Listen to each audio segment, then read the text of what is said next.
бизди тандашат, биз тандайбыз. Бунсуз ошол жашоону элестетүү кыйын да. Мына сиздер дагы азыр өзүңүздөр байкабай эле ар түрдүү тандоолордон өтүп атасыздар да. Мен айтканым бул ар дайым болуп келет, боло берет, анткени жашоо өзү ошондой.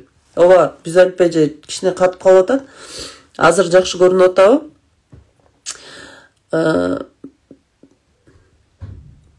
Биз дайыма жашоодо мындайбыз да, бизден талап кылган нерселерди жасап, талап кылбаган нерселерди жасабай коебуз да. Мына ошон үчүн жанагы ар дайым сурайсыңар го, мындай ийгиликтүү адам ийгиликсиз адам менен эмнеси менен айырмаланат деп.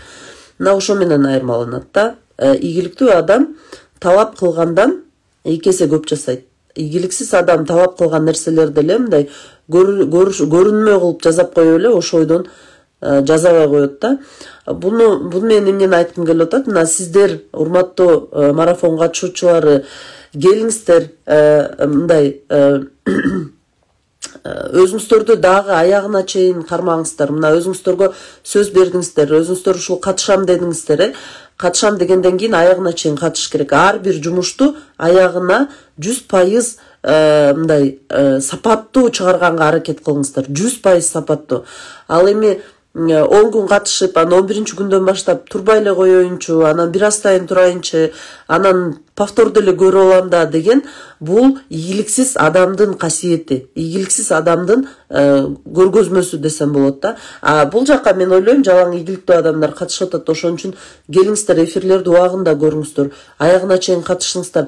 Эң мыкты темалар мына эми башталып атат. Эми башталып атат. Ошон үчүн сиздер кечээкү Назгүл Капаровна өткөндөй, жана спасатель дегендей өзүңүздөргө эртең менен абдан маанилүү бул. Эртең менен 1 саат убактыңарды өзүңүздөргө бөлүп, ошо башыңыздарда болгон мусорларды, жүрөктө болгон мусорларды тазалоо менен сонун жашоодо отношенияда, карым-катнашта болгон сонун ийгиликтерди жаратууга мүмкүнчүлүк болот да. Ошон үчүн келиңиздер, чогуу катышабыз.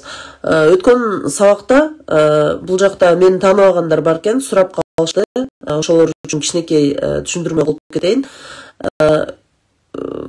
Мен атым Касымова Айпери Максатбековна. Мен бул психология жаатында 9 жылдан бери жүрөм. Ал эми Smart Teach компаниясында да 9 жылдан бери иштейм. Азыр бронзовый директор статусундамын. Көбүнчө мен Казакстанга барып иштеген үчүн Бишкек офисиндеги көп адамдар тааныбай калыптыр. Бир убактар болду эле ар дайым офисте болгон. Азыр эми көбүнчө ошол выездде болгондон кийин ушундай көрүнүш болуп атат десем болот. Ал эми бул жакта мен көбүн эле тааныйм марафонго катышып аткандардын. Анткени марафонго мен кошом, ошон үчүн бардыгыңыздарды абдан кубанычтамын. Бул поток аябай күчтүү, сонун поток болду. Бүгүн болсо биз өзгөчө тема жөнүндө сүйлөшөбүз. Мурда марафонго катышкандар билет, бул менин эң жакшы көргөн темаларымдын бири. Буюрса 4 күн бою ошол абдан сонун психологиялык темалар болот. Бүгүнкү биздин темабыз так. Мындай бале кайдан чыгат деген тема. Бүгүн биз ошол жашоодогу эң кыйын учурлар жөнүндө сүйлөшөбүз. Жашоодогу эң кыйын эмоция, жашоодогу эң кыйын бир адамга билинбеген менен абдан чоң тоскоолдуктар жараткан эмоциялар жөнүндө сүйлөшөбүз. Сиздер мына канча күндөн бери эле ушул теманын алкагында эле көп сөз болду да. Мисалы психосоматика деген теманы өттүк. Мисалы ошол детские травмы деген теманы өттүк. Рыскүл Шайповна өттү. Ошол детские травмы деген темада айтылып атпайбы? Ар бир ошол кичинекей балага жасаган мамилебиз, ошол кичинекей баланын жашоосунда болгон бүт негативтердин бардыгы мындай экен да. Мен буга абдан ишенем. Анткени ар бир эле ата-эне, мисалы баланы мен ушу менен салыштырам да, баланы бул жарык дүйнөгө алып келип аткандан кийин, ошол баланы жарык дүйнөгө жаратып аткандан кийин эч качан ушу баламдын жашоосу жаман болуп калса экен. Ушул баламдын жашоосу начар болуп калса экен, ушу балам начар адам болсо экен деп эч ким тилебейт. ар бирибиз сиз дагы мен дагы ошол баланы ушул жарык дүйнөгө алып келип аткандан кийин ошол баланы өстүрүп чоңойтуп ушунча жыл чоңойтуп жанында жүргөндөн кийин ар бирибиз ушул баланы ийгилик жаратса экен, ушул балам жашоосунда бактылуу болсо экен деп ар бирибиз тилеп келебиз туурабы. Мына ошол сыяктуу эле жараткандан дагы биз балдарыбыз болгондон кийин ар бирибизге ушу жакшылык тилейт экен да. Ар бирибизге ушул ооба албетте биздин көбү айтат, мисалы дин жаатынан алып караганда биздин деген тагдырыбыз жазылган дейт да. Бирок бул жазылган деген сөздү көп адамдар мындай кандай десем мындай өзүнүн мойнундагы жүктү оңойлотуу катары кабыл алышат да. Мисалы жашоосу жакшы болуп калса ал аны айтпайт да. Эми тагдырга ушундай жазылган экен, мени миллионер болсун деген экен, эмне кылам мен, майла жок, миллионер болушум керек деп эч кимден укпайсыңар. Түшүнүп атасыңарбы? Качан гана адамдын жашоосу начар болгондо, качан гана адамдын жашоосунда кыйынчылыктар көп болгондо, анан кийин биз отуруп айтат экенбиз да. Эмне кыл дейсиң эми, тагдырым ушундай экен, башка жазганды көрөбүз, башка айла жок деп ошондо айтат экенбиз да. Бирок мен буга сиздер билбейм кандай ишенесиздер, бирок мен буга абдан катуу ишенем. Жараткан бизди жаратканда жаман жашоо берген эмес. Жаман жашоо. Ар бирибизге жакшы жашоо, мындай токчулукта, молчулукта бүт нерсени ашыгы менен кылып туруп анан кийин жаратканда биздичи. Анан ар бирибизге жакшы жашоо берген. Бирок ошол эле учурда жакшы жашоо берип туруп анан кийин биздин мээбизге ошо тандоо салып койгон да. Бирок деген да, сенин жолуң жакшы, баары жакшы, тамагың, сууң, абаң, баардыгы мындай жетишкенден да ашык болот сенин жашооңдо. Бирок ошол жашоодо сен кандай жашайсың, сен өзүң тандайсың деп айтканда, өзүң тандайсың. Выбор за тобой. Бир адам бир адамдан эмнеси менен айырмаланат? Бир адамдан тандоосу менен гана айырмаланат. Болгону ошол. Кандай адам кантип тандоо кылат? Ошондон эле анан кийин натыйжа жыйынтык келип чыгат да. Эми караңыздар. Биздин жүрөгүбүздү өйткөндө Назгүл Капаровна сабак өткөндө сиздерге чувства, эмоции деп таблица сыяктуу сүрөт чыгарып берди, айтты. Мына биздин күндө сезип жаткан эмоциялар, мисалы сүйүнүү, ыйлоо, анын түпкөрүндө сезимдер жатат, сезимдер. Мына ошол сезимдердин тили бул эмоция. Ошол сезимдердин тили эмоция деп сиздерге түшүндүрүп берди. Бүгүн болсом биз ошол адам баласы, биз мисалы ученый болбогондон кийин ошол психология жаатын баардыгыбыз эле изучать этпегенден кийин, изилдебегенден кийин, окугандан кийин ошол чувстволарды баардыгын бир эле сөз менен айтат экенбиз да. Баардыгыбыз эле ошол күндө биз сезип жаткан эмоцияларды, сезип жаткан сезимдердин баарын чогултуп эле бир эле эмоция менен жарыялап коет экенбиз да. Негизи психологияда мындай эмоция жок эсе экен. Ал анткени аны талдап келсең, майдалап келсең, бул эмоция көптөгөн бөлүктөрдөн турат экен да. Бирок биз адамдарга оңой да, ушинтип айткан оңой. Бул эмоциянын аты, биз баарыбыз атап келгендин аты, бүгүн сүйлөшө турган теманын аты таарынычтар. Мен таарынып калдым. Мен сага таарындым. Мен таарындым. Мен жүрөгүмдү таарыныч өйүп атат. Деп эле биз бүт болгон эмоциянын бардыгын бир сөз менен айтып коет экенбиз да. Таарыныч деп. Таарыныч бул абдан глобалдуу маселе, абдан глобалдуу тема. Эмне себептен? Анткени көптөгөн сиздер кече психосоматика, психологический травмаларды өткөндө дагы көрүп атасыздар. Көптөгөн эмоциялардын, көптөгөн оорулардын, көптөгөн жашоодогу болгон кыйынчылыктардын, адамдын туура эмес тандоолорунун дагы бир түпкү бир себеби бул ошол таарынычтан келип чыгат экен да. Таарыныч бул адамдын жашоосундагы эң күчтүү бир сезимдердин бири да, эң күчтүү. Негизи бул жинденүү, гнев, жинденүү, бул обида деген бир сөздүн ичинде, таарыныч деген бир сөздүн ичинде ошол жинденүү эмоциясы, гнев, чувство несправедливости, сиздерге туура эмес мамиле, терс мамиле кылгандагы эмоциялар, жек көрүү, ненависть, дагы ушундай пренебрежение деп коет, мындай кандай мамиле кылуу десем болот, мындай кайыл мамиле деп койчу эле, мындай сага боло берет, эчтеке болбойт деген сыяктуу, мына ошол пренебрежение деп коет. Ошол кайыл мамиле жасоо, ушунун баардыгын биз чогултуп эле, мисалы сиздерге элементарный нерсе, тойго бардыңар да, тойго барсаңар, силерди карабай койду, мисалы кел дебей койду, отур дебей койду, жакшы устукан бербей койду, кийит кийгизбей койду, мындай эле кайыл мамиле жасап койду, келдиңби деп элечи. Бул жерде тарыныч, сиздер тарынып каласыздар. Аёсуз мамиле, ооба.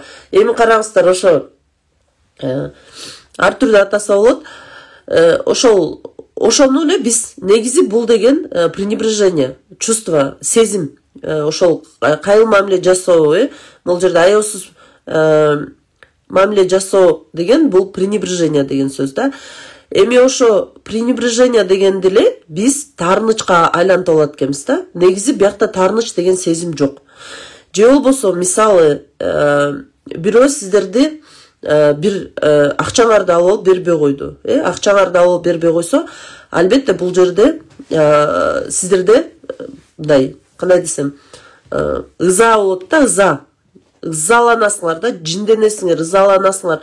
Эмнеге бербейт деп, бул ушул ызаны эле биз көбүнчө ушул тарыныч деп коебуз да, көбүнчө. Мен тарынып калдым деп коебуз. На самом деле чындап алып карасак, эгерде талдасак психология боюнча, сиздер тарынган жоксуздар, сиздер ызаланып атасыздар.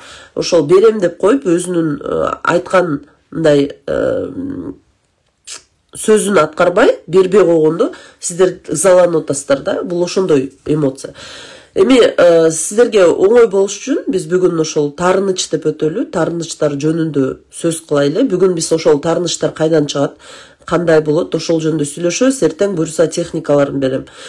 Мен үчүн бул тема абдан маанилүү темалардын бири. Эмне себептен? Анткени мен ушул тарынычтар менен иштеп отуруп, менде эле анда ушул эмоциялар бөлүнөт экенин билчү эмесмин, пренебрежение экенин билчү эмесмин, гнев экенин билчү эмесмин, жөн эле тарыныч деп эле ошо тарыныштардын үстүнөн иштеп отуруп, менин жашоомдо аябай чоң өзгөрүүлөр болгон да. Мен ошон үчүн ушул теманы өткөндө, ушул теманы айтканды аябай жакшы көрөм да.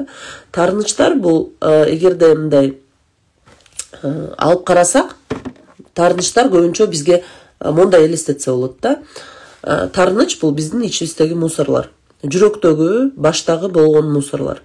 Мусор деген эмне? Бул сиздер билесиздер, ошол нерсе бар экенинчи, бирок тийбейсиздер да. Сиздер билесиздер, эгер тийсек, бул мусорлор эмне болот, сасыйт деп тийбейсиздер да. Оозун ачпайсыздар, катуу байлап коесуздар, бир жерге бекитип коесуздар. Бирок бул эгерде көзгө көрүнбөсө эле, бул мусор ошойдон тура берет деген сөз эмес да. Бул убакыт өткөн сайын эмне болот, сиздердин жүрөгүңүздөрдү өйүп келет да. Жүрөгүңүздөрдү өйүп келет. Көп адамдар ошол тарыныштарды жашоосуна чогултуп алып эле, жүрөгүнө чогултуп алып, башына чогултуп алып эле абдан кыйынчылыктарды көрүп жашашат да. Бирок ошо ар бир адам эле билет. Ар бир адам билет. Ошо тарынбаш керек. Тарынсаң ооруп каласың. Тарыныч бул жамандыкка алып келет, жаман нерселерге алып келет деп билет. Бирок эмне себептен ушул тарынычтан арыла албайт? Эмне себептен тарынычтан арыла албайт? Эмне себептен ошол адам канчалык көп аракет кылса деле ошо тарынычтар кетпейт да. Маселенин баары ушул жерде жатат да. Эгерде түпкөрүнөн алып караганда сезимдер жөн эле бир тааныбаган же көчөдө кетип бараткан адамга болбойт. Сезимдер, түпкү сезимдер, чындап анык сезимдер. Канчалык ошол түпкү сезим, анык сезимдер күчтүү болсо, ошончолук тарыныч күчтүү болот экен да. Элестеткиле, бул кандайдыр бир парадокс десек болот да. Канчалык биздин тарынычыбыз күчтүү болсо, ошончолук ошол бизди жашообузду, жүрөгүбүздү өйтүп келген сезимдер ошонун бардыгы күчтүү болсо ушунчалык тамыры түпкөрүнө чейин жетет экен да, ушу таарынычтынчы. Буга себеп эмне?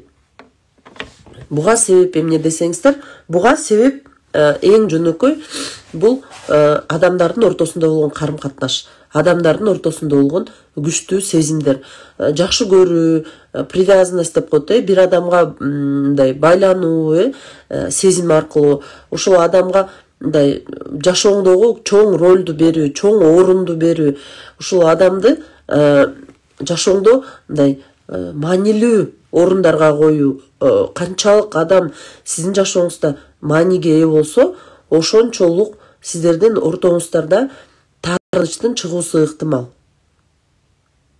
Түшүнүп атасыздарбы? Бул абдан мындай кыйын нерсе десем болот да. Мисалы, канчалык ошол адам менен сиздердин ортоңуздарда болгон карым-катнаш күчтүү болсо, ошончолук ошол адам экөөңүздөрдүн ортоңуздарда таарыныч чыгуусу ыктымал да. Эгерде мындай алып караганда эки адамдын ортосунда болгон конфликт деп коет, конфликтный ситуация, бул урушуу же болбосо таарынуу ситуациясы бул нормалдуу көрүнүш экен да.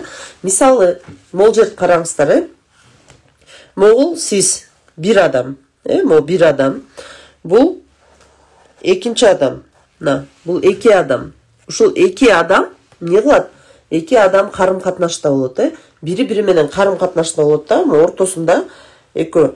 Бул ар бир адам өзүнчө турганда, бул өзүнчө личность, өзүнчө адам, өзүнчө турганда, өзүнчө бир өзүнүн жашоосу бар, өзүнүн кызыкчылыктары бар адам. Бирок биз эмне кылабыз? Бир адам менен карым-катнашка турабыз десек, ошол адам менен отношения түзөбүз десек, анда биз ал адам менен ар дайым чогуу, экөөбүзгө тең керек болгон ценности, кызыкчылыктарыбыз болот да. Мисалы, жолдошуңуз менен үй бүлө түзүп атасыз, карым-катнашка түшүп атасыз, анда экөөңүздөрдүн чогуу кызыкчылыктарыңыз болот. Мисалы, бул моральный кызыкчылыктар, экөөнү тең жаккан, экөө тең бөлүштүргөн кызыкчылыктар болот. Мисалы, үй бүлө, бала чака деген сыяктуу ортодо экөөнү тең керек болгон баалуулуктар жана кызыкчылыктар болот да. Бирок мындай да, могул кызыкчылыктар качан түзүлөт? Эми караңыздар, эгерде ар бир адам, бул деле биринчи адам деле могул жерде өзүнүн кызыкчылыгы менен эле жашай берсе, экинчи адам да өзүнүн кызыкчылыгы менен жашай берсе, эч качан карым-катнаш түзүлбөйт. Карым-катнаш түзүлүш үчүн эки адам бири-бирине мындай кадам таштап, ошол экөө кызыкчылыктарын ортого коюш керек.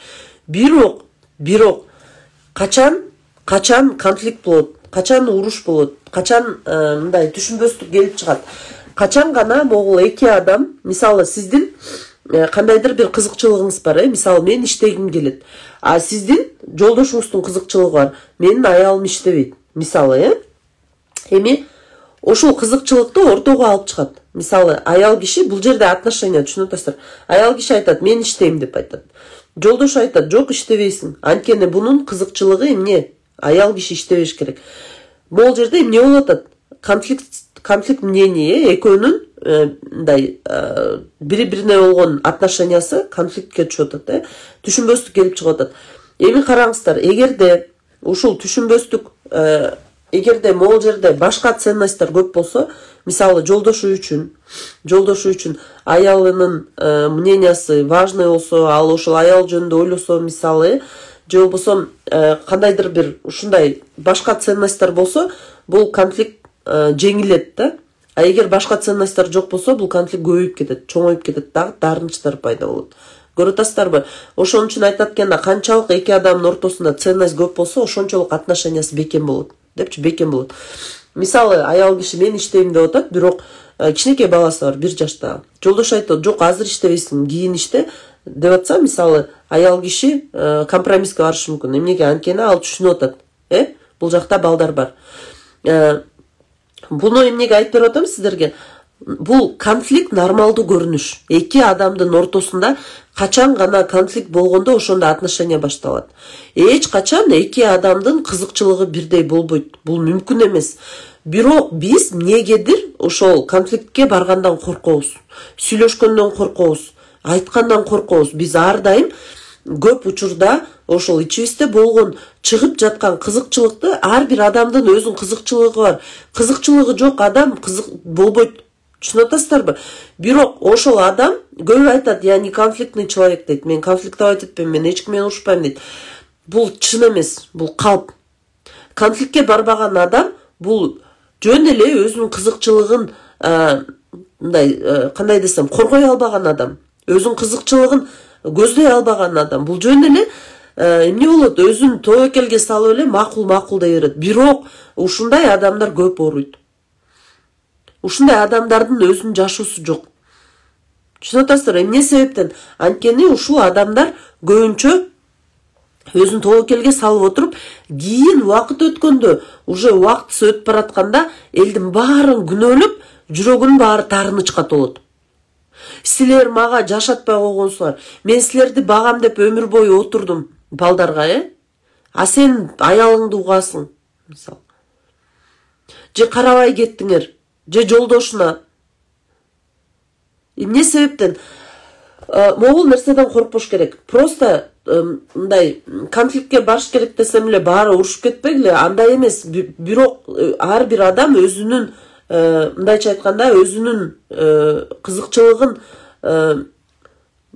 мындай коргогонду үйрөнүш керек да, коргогонду. Уруш аркылуу эмес, коргогонду үйрөнүш керек. Качан гана эки адам ортосундагы бир конфликт пайда болуп, анан ошону чечкенде, анан кийин жакындоо пайда болот экен, близость. Байкасаңыздар, эмне себептен күйөөсү менен аялы 50 жаштан өткөндөн кийин аябай жакын болуп калышат, же болбосо 60ка чыкканда карасаң тим эле бири жок, жашай албай ушунчалык жакын болуп калышат.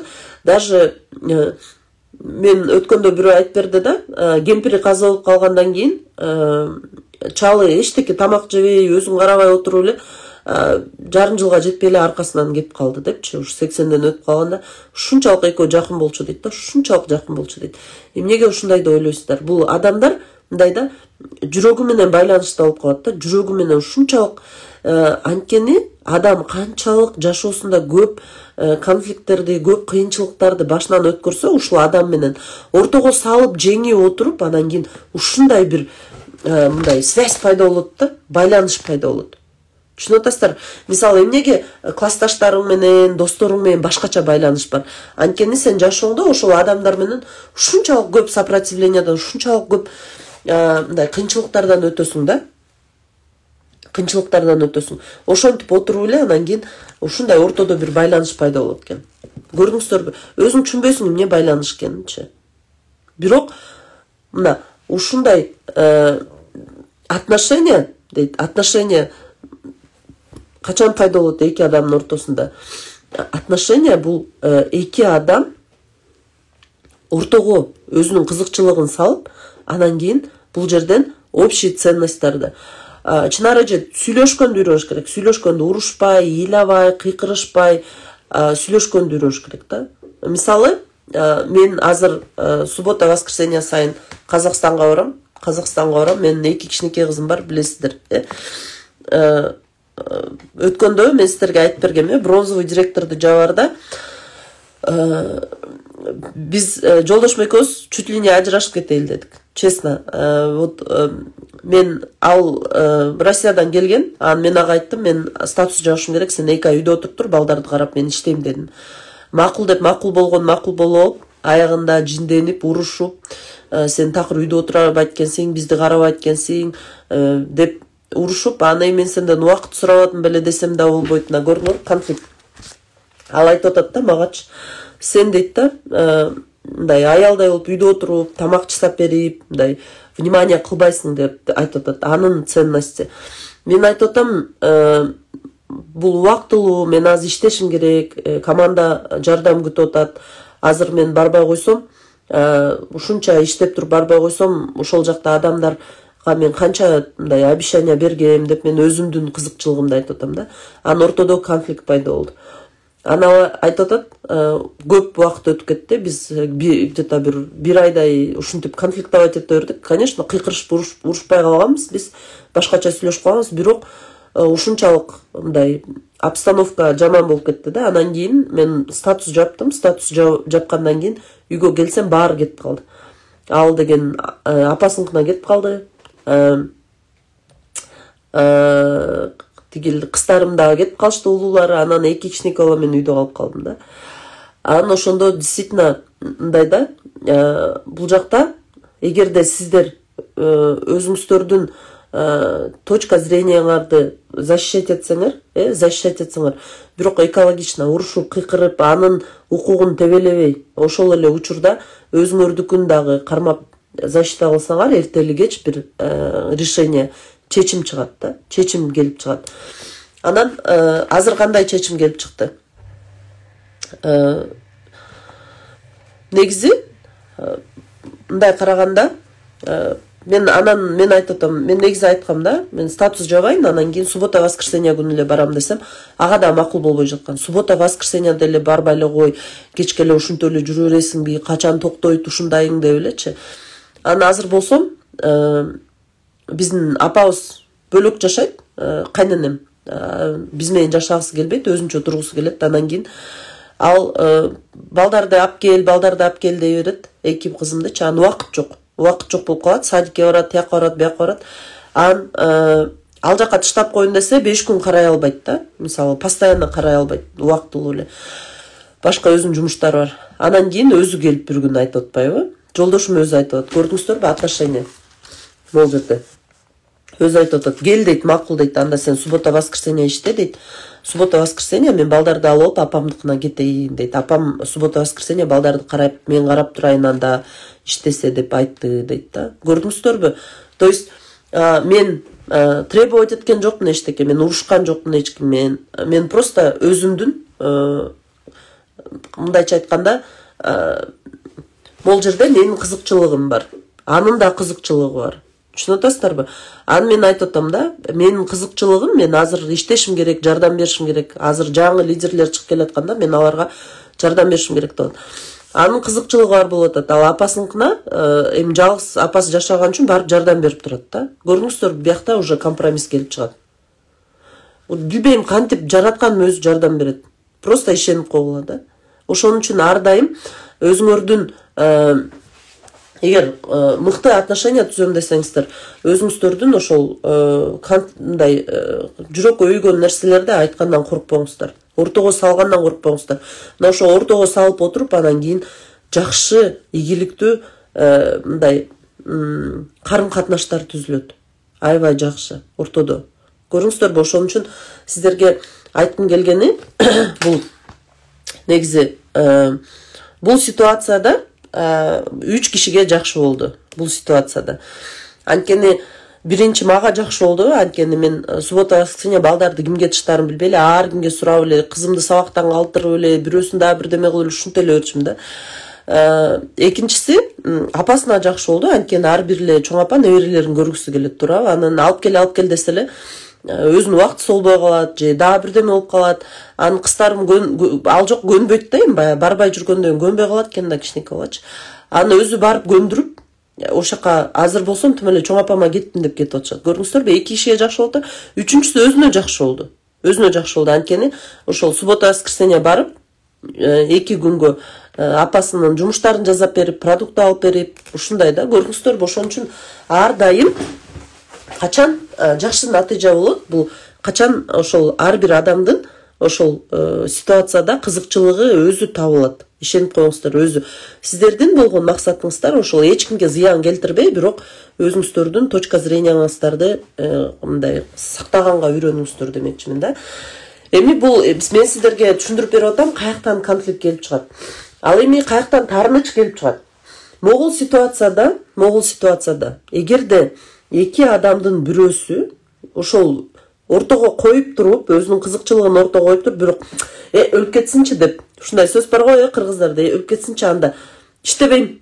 Мисалы, мен ситуациямда, эгерде мен сен ушунта бересиң, анда сен эркексиң да бар сен иште, анда мен үйдө отурам, иштебей эле койдум десем, мисалы мен статусум жабылбай калса, же болбосо мен командаман элдер уктап калса, мисалы, же болбосо эч ким иштебей калса, менде ага болгон таарыныч. Бирөөнү күнөөлөш керек да. Түшүнүп атасыздар? Бирөөнү күнөөлөш керек. А мен айтмакмын, мына сен рухсат бербей коюп, анан балдарды кара деп, мен болсом статусум жабылбай калды, мен монтип ийгилик жаратпай калдым. Сен күнөөлүүсүң. Өмүр бою сен күнөөлүүсүң.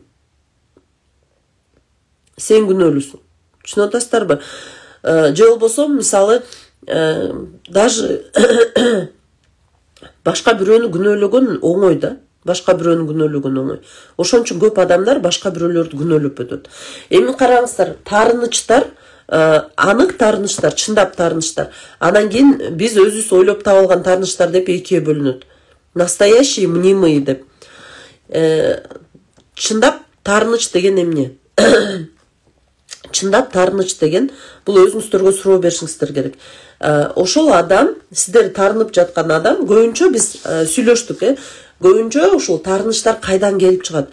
Көбүнчө таарынычтар биз ошол адамга болгон күчтүү сезимибиз бар, жакшы сезимдерибиз бар, бирок ошол адам бизге биз каалагандай, биз күткөндөй бизге карым катнаш мамиле жасабай койгондон келип чыгат. Түшүнүп атасыздарбы? Биз ошол адамга жүрөгүбүз менен берилип, мондай сөз бар экен. Обида это результат неоправданных ожиданий дейт да. Биз ошол адамга берилип, жүрөгүбүз менен берилип, ушунчалык бир күчтүү бир ожидание кылып алабыз да. Ожидание, күтүүбүз, бирдеме күтөбүз ал адамданчы. Бирдеме күтүп, ошол жакшы карым катнашты күтөбүз, бизди түшүнүүнү күтөбүз, ал адам бизди түшүнөт депчи. Бирок эч качан мен сиздерге дагы бир разочарование болобу билбейм, бирок эч качан башка адамдан сиздерди түшүнүүнү күтпөңүздөр. Анткени ар бир адамдын түшүнүү диапазону ар түрдүү. Балким сиздердин түшүнүү диапазонуңуздар чоң, анткени сиздерде мудрость көбүрөөк. Ал адамдын түшүнүү диапазону кичинекей, өзүнө жараша болот ар кимдикичи. Анан баары эле сизди түшүнүп эле, көз ачыктай болуп эле, сиз каалаган нерсенин баарын жасап эле, мисалы, ошол эле той жана айтып аткан тойдо көп адамдар таарынып келет да. Көп адамдар таарынып келет. Столу мындай болуп калды, эти мындай болуп калды депчи, ошого деле таарына берет көп адамдарчы. Бул жерде ал той өткөргөн адам күнөөлүү эмес. Эгерде сиздер мисалы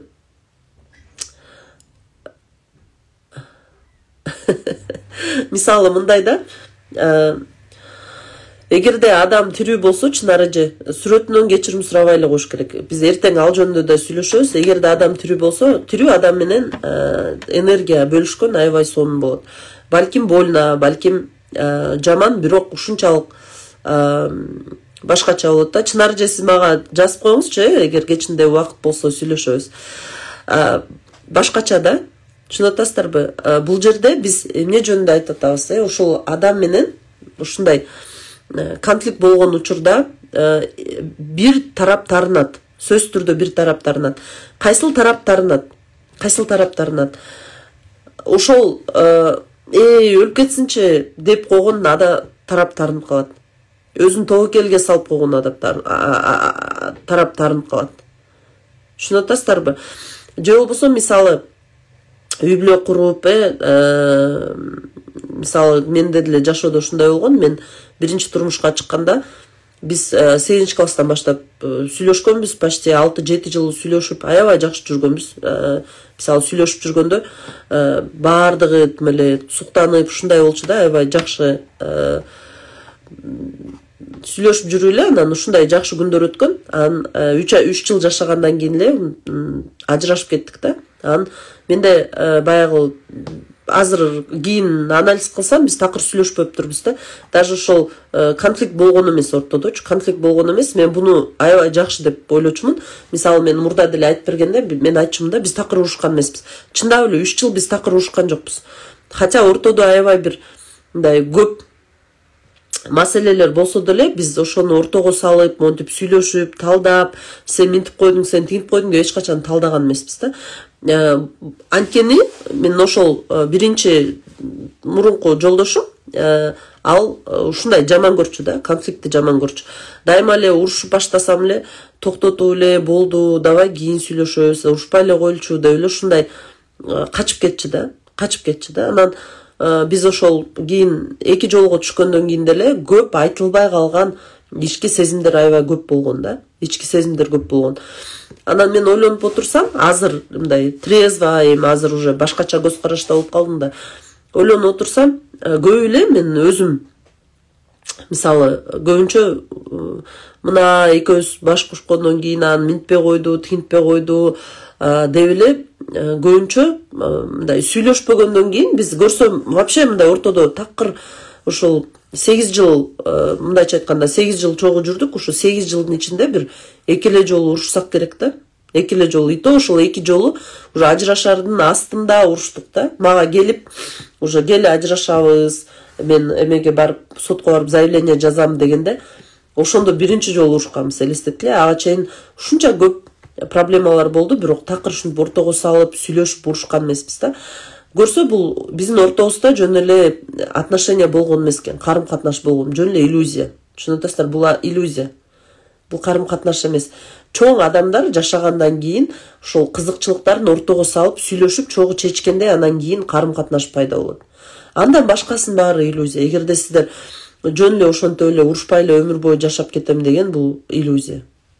Даже бизде мына турмушта ошол конфликт аркылуу адамдардын границалары, адамдар жеке эле адам эмес, мисалы мамлекеттердин границалары конфликт аркылуу укрепляться этет. Түшүнүп атасыздарбы? Ага чейин эч ким границасын карабайт. Адам дагы ошондой. Өз жөнүндө ойлобойт. Качан гана конфликт пайда болгондо анан кийин өз жөнүндө ойлойт да. Эми ошол мен ошол биринчи турмушта жашап атканда ошол жолдошум мындай суроо берди эле да. Брачный контрактка кандай карайсың деп. Ал милицияга окуган, милиционер болчу. Анан ошол милицияга окуп жатканда ошол брачный контрактка кандай карайсың деп сураганда мен аябай таң калдым. Койчу айланат, каяктагы брачный контракт, брак это же там любовь, это же возвышенная, укмуш анан кантип контракт кылат десе күлүп койгон да. Мен ошондо түшүнгөн эмес, мен кийин түшүндүм да. Көрсө, эмнеге адамдар брачный контракт түзөт? Мисалы бизде жок, көбүнчө өнүккөн өлкөлөрдө түзөт экен брачный контрактчы.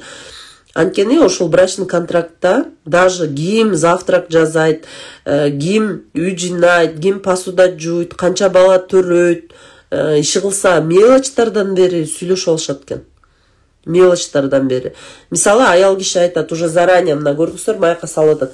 Мен мисалы сенин носкилериңди жууайм дейт. Жолдош айтат, эчтеке болбойт, стиральный машина жуйт. Сен мен носкилеримди жуа эле кой, бирок мисалы мага күндө эртең менен завтрак жасап бересиң. Макул. Как будто мындай договор. С одной стороны ойлойсуң да, глупо депчи, эми эки киши жашап аткандан кийин бири-бири менен каяктагы брачный договор, каяктагы носки жөнүндө, жумуртка жөнүндө сүйлөшүп атса, бул деген глупо депчи. Бирок ошол носкиден келип чыгат, түшүнүп атасыздарбы проблема? Носкиден келип чыгат. Сен мен кийимимди карабайсың, носким жок деп урушкандарын уктум да мен өткөндө бир семьянын. Көрдүңүздөрбү? Же болбосо мен эртең менен жумушка саат 6-да туруп кетем, сен уктап жатасың, туруп мага хотя бы ушул 3 жылдан бери бир жолу завтрак берип койгон жоксуң деп урушкандарды уктум. Көрдүңүздөр, бунун баары таарыныч. Ал эркек киши ошол жөнүндө ойлонот, ал күтөт ошонучу. Менин аялым күндө эртең менен туруп завтрак жасап берет мага деп күтөт. Бирок 1 жыл жашайт, 2 жыл, 3 жыл жашайт. А вдруг анда аялы вообще завтрак этпейт? Ушундай да адамдар бар да. Мисалы мен жолдошум эртең менен завтрак кылбайт. Түшүнүп атасыздар? А мен завтрак кылам да. Анан ошол бири-бириңен ожидать этип болуп эле, анан кийин отуруп эле тарына беребиз да. Мына мен аялым завтрак кылбайт, мага экинчи турмушта уже башкача көз карашта болуп калат экенсиң. Мисалы биз ошол жашап баштаганда деле ошол көп ушундай моменттер болду. Түндө саат 12-де келет, мен жолдошум автобус айдайт, буга чейин маршрутка айдачы. Түндө 12-де келет, анан 12-де келип алып эле анан кийин тарына берет да. Сен мага тамак бербейсиң, а менен сүйлөшпөйсүң, турбайсың, күтпөйсүң деп элечи. Анан мен болсом эртең менен таң атпай турам, өзүм негизи эртең менен эрте турам, ал да эрте турат, эртең менен кетет. Анан балдар, кичинекей балдар бар да, кечинде эрте жатам да. Бул мага бир күндө ресурсну жүргөнгө аябай керек. Анткени кичинекей балага карайсың, ал илейт. Анан мен ага айттым да, мен сени күтпөйм кечинде. Анткени мага бул аябай маанилүү. Эгер мен сени түндө күтсөм, мен уйкум кандай калат. Бир күн кечке мен кичинекей баланы карашым керек, иштешим керек, жумуштарым көп. Мен ресурсны болбой калам. Чындап эле сага мен турган маанилүү же мындай убакыт жетпейт абы деп ортого салып отуруп, анан кийин компромисс табасың да. Көрдүңүздөр, ушундай кичинекей маанисиз нерселерди мындай карасаң, чоң таарынычтар келип чыгат. Мисалы, аялдар өмүр бою мага жолдошум гүл бербейт деп айтат. Бирок ортого чыгарбайт, аны өзү эле биякта ойлонуп жүрө берет. Это мнимые обиды. Мнимые обиды. Сиздерге бүгүн тапшырма болот. Болгон барак алабыз. Барак сиздерде билбейм канча чыгат. Мен биринчи жолу ушул жазганда менде 10 барак чыккан таарынычтар. 10 барактан ашык 20 барак деп койлу. Артына жазганда ак барак, мен дайыма ак барак алып коем, пачка менен. Азыр Кудайга шүгүр көп жазбай калдым. Мурда дайыма жазат элем. Эртең ал техникалар жөнүндө да айтып берем. Бүгүн сиздерге тапшырма. Таарынычтарды чындап таарынычтар, анан калп таарынычтар деп экиге бөлүп чыгабыз. Мурда жасагандар кайра жасайбыз. Анткени кала берет. Таарыныч менен иштөө бул бир күндүк жумуш эмес, 2 күндүк жумуш эмес, бул көп күндүк жумуш. Эми азыр абдан көбөйүп кетти да, мисалы регрессолог, балекет төлөкөт, анан кийин жанагы мыйк, анан бирдеме ооба, анын бардыгы эффект берет, бирок бүт бардыгы убактылуу эффект берет, урматтуу лидерлер, урматтуу марафон катышуучулары. Мен деле мыкка баргам, үйдө мык бар, мен деле турам. Бирок ошол прям бүт баары бир убакытта чыгып кетпейт да. Эгерде адам действительно мындай внушениясы күчтүү болсо, чыгарып алышы мүмкүн, бирок ал эртели кеч кайра эле эмне боло берет, пайда боло берет, кайра эле пайда боло берет да. Ошон үчүн сиздер өзүңүздөр иштебесеңиздер, эч ким сиздерге жардам бербейт. Работа над собой самая сложная работа дейт да. Ошол күндө өзүңүздөрдүн үстүңүздөрдө иштеп отуруп, анан кийин результат болот, анан натыйжа болот. А эгер өзүңүздөрдүн үстүңүздөрдү иштебесеңиздер, эч кандай натыйжа болбойт. Таарынычтар ошондой эле жүрөктө өйү берет. Таарынычтардан эмне себептен арылыш керек? Буга 3 себеби бар. 3төн да көп. Эми негизги 3 себебин айтайын. Биринчи себеби жанагы мен айтып кеткен. Ар бир адамдын жолу жакшы болот.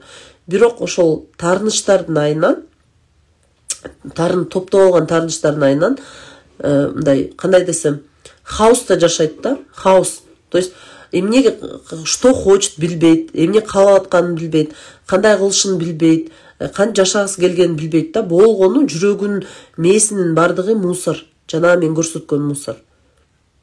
Ошол эле жүрөгүндө өйү берет. Күндө эле ошону эле ойлоно берет. Күндө эле. Экинчи себеби бул таарынычтар эртели кеч чогулуп отуруп, эртели кеч ооруга алып келет. Ооруга, аутоиммунный заболевание деп коет. Ошол сиздер өзүңүздөр түшүнбөй каласыздар каяктан келип чыкканын. Өзүңүздөр бул жөнүндө да кече психосоматика, кече эмес, өткөндө деген детский травма деген темаларда өттүңүздөр, ошол себеби. Анан үчүнчү себеби ошол кичинекей таарынычтар чоң таарынычка айланып отуруп, сиздердин жашооңуздардагы эң жакшы көргөн адамыңыздардан арылып калышыңыздар мүмкүн. Алыстап кетет. Өзүңүздөр түшүнбөй каласыздар эмнеге алыстап кеткендериңиздерди. Ошон үчүн бул таарынычтарды жеңиш керек.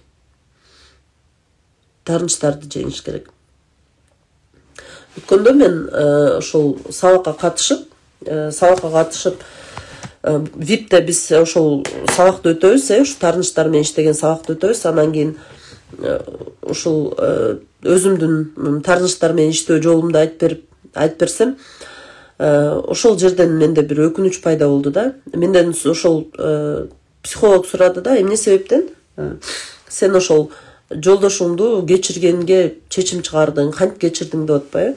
Анан мен айтып атам, мен биринчи кечиргендин себеби мен ошол балдарыма залал тийбесе экен дедим, 2 кызыма. эки кызым бар биринчи турмуштан. Анан ошолордун жашоосуна залал тийбес экен. Ошолор атасын өмүр бою мындай жек көрбөсө экен.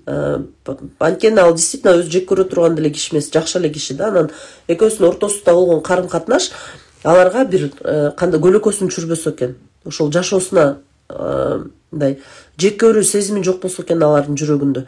Менин негизги эле көздөгөн максатым ошол болду да. Алардын жүрөгүндө жек көрүү сезими болбосо экен депчи. Ушунчалык аракет кылдым, сүйлөшүп, таарынычтарды айтып, жазып, психологдор, көп тренингтерге катышып, өзүм үстүмөн иштегенге аябай аракет кылдым. Натыйжа болду. Албетте натыйжа болду. Бирок мен кийин өкүнгөнүм, мындай экен да, ар бирибиздин ичибизде кичинекей бала болот экен да. Кичинекей бала болот экен. Биз ошол кичинекей баланы унутуп калат экенбиз да ар дайымчы. Анан кийин ошол тренингден чыкканда мен ушундай бир осознание менен чыктым да. Мен ошол жашоомдо ушунча көп нерсе жасаптырмын, ошол эки кызым үчүн жасаптырмын да. Жасап аткан ийгилигим көбү деле ошолор үчүн болгон экен да. Бирок мени өкүндүргөнү ошол өзүбүздүн ичибизде болгон кичинекей бала үчүн эчтеке жасабаганы да. Мен ошол былтыр бардым ошол тренингтерге. 38 жашка чыкканча ошол өзүмдүн ичимде болгон кичинекей бала үчүн эчтеке жасабаптырмын да. Мен ошол абдан өкүндүрдү. Ошого сиздерди да чакырат элем. Ошол ичиңиздерде болгон кичинекей, мисалы Чынара, могул жерде кичинекей болгон бир сейдеженин ичинде да кичинекей сейде бар. Ошолор кичинекей биздин ичибиздеги бала ал деле ошого татыктуу да. Менин кыздарым сыяктуу эле жүрөгү оорубай жашаганга, ошол таарынычтардын көлөкөсү анын жашоосуна түшпөгөнгө, мындай спокойно жашаганга анын деле укугу бар. Анын деле укугу бар. Ал дагы укуктуу. Бирок биз көбүнчө же болбосо мороженое жегенге, таттууларды жегенге, жакшы кийим кийгенге, эң жакшы мисалы окууларга барганга, эң жакшы нерселерди көргөнгө ал дагы укуктуу. Бирок биз эмнегедир ошол ичибиздеги кичинекей балага бербейбиз дагы, өзүбүздүн балдарыбызга беребиз ошонун бардыгын. Өзүбүздөн аябайбыз дагы балдарыбызга беребиз. Ушул өкүнүчтүү. Ошол эле учурда биз ошол балдарыбызга мындай жашоо каалабайбыз эч качан. Мисалы мен ошол детский травмы, ошол кичинекей балдар жөнүндө темаларды өткөндө аябай активдүү катышат айымдар. Ар бир айым баласына жаман нерсе каалабайт, кызына, баласына.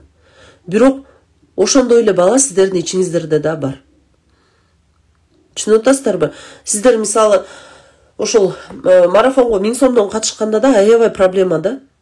Акчам жок, минтип калды, тигинтип калды деп. Бирок эгерде сиздердин кызыңыздар же балдарыңыздардын жашоосуна ушул керек, азыр мисалы балдарыңыздар депрессия болуп психологко барыш керек срочно десе, 1000 сом эмес, $1000 деле табасыздар. Бирок эмнеге ушу өзүбүздөн эле ушуну ая бересиз да? Эмнеге ошол таарынычтарды мен эртең техникаларды берем, ошону жаза десеңчи, көп адамдар жок, мен аны кылбайм деп айтат да. Эмне себептен ушинтип айтабыз? Биз ар дайым өзүбүздөн бирдеме аяп келебиз. Ар дайым аяйбыз. Убакытты аяйбыз, акчаны аяйбыз, вниманияны аяйбыз. Ошол элементарно даже ушу башка бирөөнү кечирип кой. Бул өзүң үчүн маанилүү десең, мен аны кечирбейм деп айтат. Таарыныч бул уу сыяктуу. Башка адамга таарынабыз, бирок ошол ууну өзүбүз ичебиз да, анан башка адам качан өлүп калат деп күтүп отурабыз да. Ал өлбөйт, анткени биз өзүбүз ичип алганбыз. Уу ага тиген жок, биздин ичибизге кирип кетти.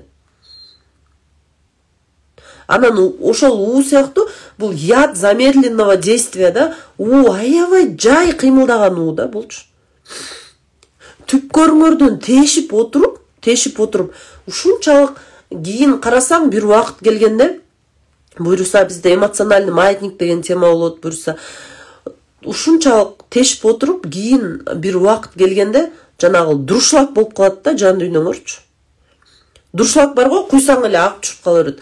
Ошондой болуп каласыздар. Таарыныч ушуга алып келет. Жан дүйнөң тешик болуп калат, адам жакшы нерсени кабыл албай калат. Жашооңдо жакшы нерсе болсо деле сен кармай албайсың аны. Эмнеге? Анткени сен дуршлагсың. тешик уже, жан дүйнөң тешик. Жакшы нерсе болуп атса да ишенбейсиң. Мага чын эле жакшы мамиле кылабы бирөө? Чын эле бул жакшыбы же дагы жаман болуп калабы? Өткөндө бир эжеке келди консультацияга. Анан жашоосундагы эжеке эмес, эми чоңуз деп коелучу. Жашоосундагы отношениялардын баары жаман бүткөн да. Анан азыр дейт да, аябай сонун бир киши менен сүйлөшөптүр, бирок ошол кишиден кечке эле отуруп күтүп атат да. Качан предавать этип кетет, качан изменять этет, качан гулять этип кетет, качан жаман болуп кетет деп эле күтүп эле отурат да. Проблема ал кишиде эмес. Балким ал киши действительно жакшы киши. Проблема жанагы дуршулакта. Түшүнүп атасыздарбы? Тешикте, сетка. Агыл эле түшүп кетет. Агыл эле түшүп кетет. Анткени ал сетка уже жакшы нерсени фильтровать этпей калган. Только жаман нерсеге эле маани берип калган. Ошон үчүн канчалык албетте уже тешик нерсени жамаш кыйын. Бирок хотя бы мындай ошо жакшы нерсени хотя бы байкап кармап кала турган состоянияга келип алганда, өзүнөн өзү анан жакшы боло баштайт жашоо. Өзүнөн өзү жакшы боло баштайт. Чындап таарынычты кантип билсе болот? Чындап таарынычты билүү үчүн биринчи список жазабыз, эчтеке кылбайбыз, ошол список жөн эле жазып кете беребиз. Мисалы, кичинекей кезиңерден баштап жазып, 5 жашымда бул минтип койгон, 4 жашымда минтип койгон, 10до, 20да деп хронология алып жазабыз. Анан ар бир таарынычты карап туруп өзүбүзгө сурой беребиз. Ушул адам мага, мен сага ушундай кылбайм деп сөз берди беле? Мисалы, бул жөнөкөй таарынычтар жөнүндө айтып атам. Мисалы, тойго барсаң устукан бербей койду. Мисалы, ушул адам мага өмүр бою ушул куймулчак тартам деп сөз берди беле? Мисалы, же болбосо жолдошуңар болсо шуба сатып бербей койду. Биз үйлөнүп атканда ушул адам мага шуба сатып берем деп сөз берди беле? Же минтем деп сөз берди беле, тентем деп сөз берди беле? Анан глубинный таарынычтар бар. Бул таарынычтар, мисалы, насилие любого характера, мындай денеге болгон, психологический, булар албетте чындап таарынычтар. Албетте ал адам силерге сөз берген эмес, бирок ошол эле учурда ал адам сиздердин мындай жашооңуздарга шек келтирген болсо, бул чындап таарыныч. Андай таарынычтар калат. Ал эми могу калган таарынычтарды жазып чыгыңыздар да, ошентип экиге бөлүп чыгыңыздар. Чындап таарыныч, анан калып таарыныч.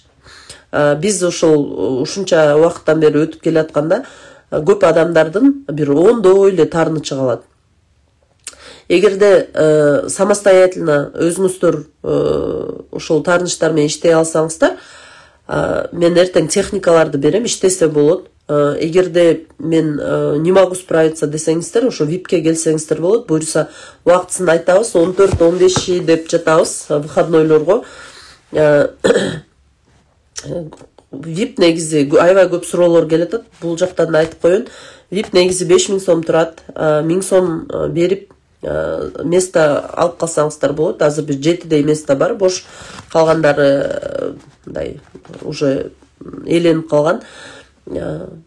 Вип бул өзү 5000 сом турат. Анан кийин жатаканага, анан тамак ашына болгон расходу бар. Бул отдельно болот. Аны пока билбейм канча болот экен. Жол кире, тамак аш, жатаканага болгон расход бар. 4 ночь же 3 ночь болот. 4 күн же 5 күн болот. Максимальный 15 киши алабыз. 15 киши алабыз. Ашып баратса 17. Андан ашка алынбайт да. Ошон үчүн бул заранее.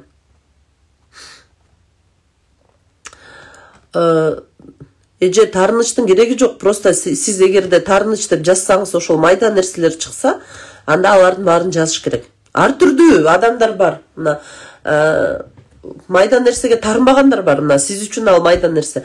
А кээ бир адамдар бар, мындайда не обесценивайте, да? Мисалы, бул майда да, бул чоң да деп чечим кабыл албаңыздар. Сиздер кагазга жазасыздар таарыныч деп. Эгерде ошол майда нерсе чыгып атса да, демек бул сиздердин жүрөгүңүздөрдө бар. түшүнүп атасыздарбы? Любой нерсе, эсиңиздер, оюңуздарга келген нерсенин баарын жазыңыздар. Сөзсүз түрдө. Бунун баарын тазалаш керек. Это мусор. Жана мен көрсөтпөдүмбү?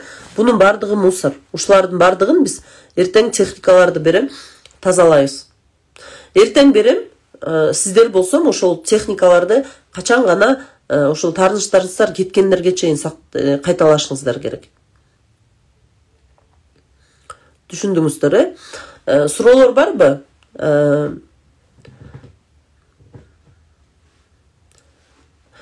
Каерде болот деп сурап атасыздар, ВИПте. Биз ошо адамдын санына жараша кылабыз. Эгерде мисалы Жалал-Абадтан 10 киши, Бишкектен 5 киши болуп калса, анда 5 киши Жалал-Абадка барабыз. Эгерде Бишкектен 10 киши, Жалал-Абадтан 5 киши болуп калса, анда Жалал-Абадтан 5 киши Бишкекке келет. Түшүндүк, Ошондой деп чечим кабыл алып атабыз. Ошон үчүн ошол санына жараша болот. Бирок айырмасы жок да, мисалы сиздер баары бир Жалал-Абадта жашасаңар деле 4 күн ошол жерде жүрүшүңөр керек. Бишкекте жашасаңар деле 4 күн ошол жерде жүрүшүңөр керек. Түшүндүңүздөр, бир жерде. Анан ол жерде жазып атасыңар, мен тарынбайт экенмин депчи. Балким тарынбашыңар мүмкүн, андай деле болушу мүмкүн. Балким ошол кичинекейиңерден установка киргизип коюшу мүмкүн да. Сен тарынбайсың. Менде бир кыз азыр личный эмеге терапияга келип атат. Ошол кызга кичинекейинен ушинтип внушать этип коюптур да. Менде тарыныч жок деп келген башындачы.